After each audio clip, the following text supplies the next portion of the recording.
Guys, grabe. Alauna na ng madaling araw, 1:42 a.m.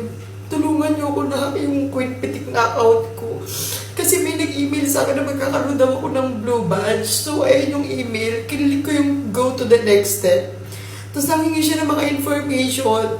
Tapos, maya-maya nag-log out yung TikTok account ko. Tinatry ko siyang i-recover, pero ibang email na, sa ibang email na siya nagsisend ng code.